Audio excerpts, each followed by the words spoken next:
क्या मौत के बाद भी हमारा जीवन ऐसे ही निरंतर चले रहता है? क्या बॉडी ने जैसे कपड़े बदलता है उसी तरह से हमारी आत्मा भी बदलती रहती है? और या फिर हमारी मौत के बाद बॉडी के साथ साथ हमारा आत्मा भी चला जाता है? इन तरीके के सवाल जो होते हैं हर इंसान को कभी न कभी परेशान करती रहती है। कहते हैं हमारी आत्मा अमर होती है। मौत के बाद भी एक बॉडी से निकल के आत्मा कहीं और बॉडी में जाके मिल जाता है। तो क्या आत्मा भी शरीर के परिवर्तन के साथ परिवर्तन होता है? अगर होता है तो फिर कैसे आत्मा अमर रहा? मगर दूसरी सवाल ये भी आती है कि अगर बॉडी के साथ साथ आत्मा नहीं परिवर्तन होता तो फिर संसार के बड़े बड़े लोग जैसे कि हिटलर या शांति के दूत गौतम बुद्ध और बाकी लोग ने भी क्यों पुनर्जन्म नहीं लिया? दर्शकों, आज हम मृत्यु के बाद क्या आत्मा अमर रहती है? इंसान या और कहीं भी प्राणी, जिस भी रूप में इंसान हो या फिर कई किस्म के प्राणी हो, जिस भी रूप में इस धरती में जन्म लिया है, सभी को एक न एक दिन मौत जरूर आना है। तो कभी ना कभी आप ये जरूर सोचिए कि मौत के बाद क्या होगा। लेकिन इस सवाल का असल में जवाब किसी के पास भी नहीं है। लेकिन आज बड़े बड़े साइंटिस्ट इसी सवाल का जवाब ढूंढने में लगे हैं। कुछ समय पहले मौत के संबंधित कुछ पुस्तक सामने आई है जो खुद में ही सरप्राइजिंग है। एक थ्योरी है जो कुछ ही समय पहले सामने आई है। उसके अनुसार ये सारा ब्रह्मांड ही एक सोच है या फिर ये एक दिमाग का सिंगल थॉट्स भी हो सकता है। अगर इस थ्योरी पर हम यकीन करें तो ये सौरमंडल एक ब्रेन सेल है और इंसान इसके बहुत ही छोटे चीज है। इंसान के लिए जो एक लंबा लाइफ या फिर जीवन काल है ये सिर्फ 1 सेकेंड है। वो इंसान के मृत्यु के बाद क्या होता है फिर? इसके जवाब में हम ये भी एग्जाम्पल देख सकते हैं कि हमारी लाइफ इस ब्रह्मांड के लिए हमारे शरीर के एक डेड सेल जैसा होता है जो हमारे शरीर के विकार के रूप में बाहर जाता है। ऐसे ही हमारी मौत भी ब्रह्मांड के लिए एक विकार जैसा ही है। हमारे बॉडी एक विकार के रूप में अंत होता है इसी ब्रह्मांड में। ये थ्योरी थोड़ा डिफिकल्ट है समझने के लिए। इसको समझने के लिए आपने और भी बहुत ही चीज को जानना पड़ेगा। लाइफ क्या है ये ऐसा सवाल है जिसका जवाब जानना बहुत ही ज्यादा इम्पोर्टेंट है। अभी हम जीवित हैं और हम खुद हमारे दिमाग को कंट्रोल कर सकते हैं।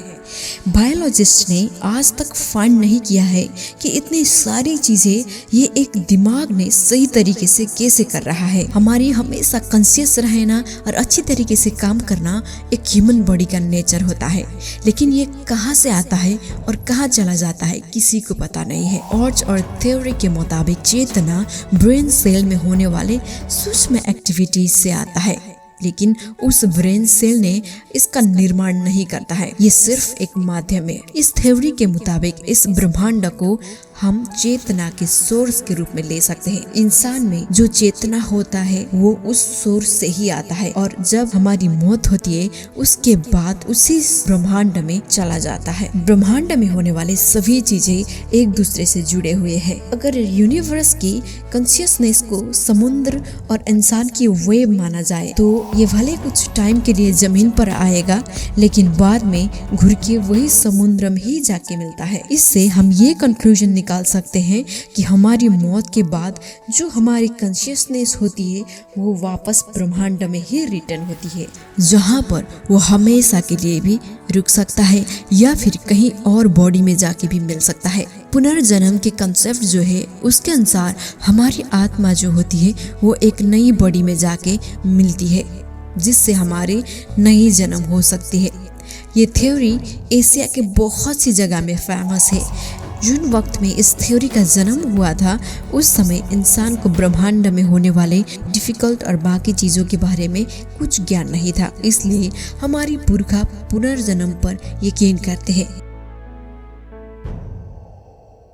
क्या होगा अगर इस ब्रह्मांड की आत्मा दूसरी ग्रह में चले गए तो? क्या होगा अगर किसी के शरीर में जाने के बजाय किसी और रूप में चला गया तो? पिछली थ्योरी के अनुसार हमारी आत्मा ब्रह्मांड की किसी भी चीज में जा सकते हैं। इसका मतलब ये है कि आप पहले जन्म में इंसान भी हो सकते हैं या फिर कोई जीव भी हो सकते हैं। इसका मतलब ये है कि मौत के बाद हमारी आत्मा ने कोई भी रूप धारण कर सकती है जिसका कल्पना अभी हम नहीं कर सकते हैं। अगर कोई आपसे ये पूछे कि ब्रह्मांड असल में है क्या, ये सवाल पूछते ही आप तुरंत जवाब देंगे यस, जरूर है। लेकिन सोलिफिसिज्म के फिलोसफी के अनुसार हमारे दिमाग या मन से बाहर कोई भी चीज एग्जिस्ट ही नहीं करती है। जो भी हम सोचते हैं, देखते हैं, पढ़ते हैं, वो चीज़ हमें रियल लगता है, लेकिन हम ये चीज़ कभी भी प्रूफ नहीं कर सकते कि इंसान है या हमारे आसपास कोई भी चीज़ है। इस चीज़ को हम कभी भी प्रूफ नहीं कर सकते।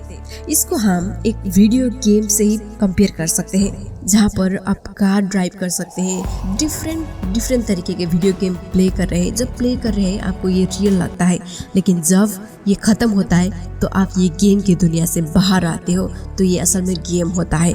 हमारी लाइफ या हमारे आसपास वाली चीज़ को भी, ये ब्रह्मांड को भी हम ऐसे ही ले सकते हैं। आपके सामने सभी चीज़ें अच्छी तरीके से काम कर रहा है, लेकिन अब जरा सोचिए उसी वक्त फर्क लोकेशन जहां आप नहीं गए हो, उस जगह की कोई भी अस्तित्व ही नहीं है। इस थ्योरी को असल में सच माने तो इस ब्रह्मांड में हम एकल प्राणी है। जब उसकी मौत होगी तो इस ब्रह्मांड की अस्तित्व भी खत्म होगी। यानी जिसको आप प्यार करते हो, जिसको आप जानते हो, अपना मानते हो, ये सब खत्म होगा। आपको कई समय ऐसा लगा है कि कोई इंसान को पहले कभी देखा है, या ये फिर कभी ना कभी इससे पहले ही मेरे लाइफ में हुआ है, या कोई भी जगह, कोई भी चीज़, कोई भी इंसान से आप पहले से ही परिचित हो। इसको हम डेजा वू कहते हैं। क्या होगा अगर हमारी पूरी लाइफ ही डेजा वू हो या फिर बार बार रिपीट हो? आपको ये चीज़ें दो रीज़न से हो सकता है। हो सकता है आपकी लाइफ एक फिल्म जैसी हो, जो एक फिल्म खत्म होने के बाद फिर से वही फिल्म रिपीट हो रही है। दूसरी, आपकी लाइफ रिपीट हो रही है, लेकिन उस लाइफ पर आपका कंट्रोल हो अच्छी तरीके से।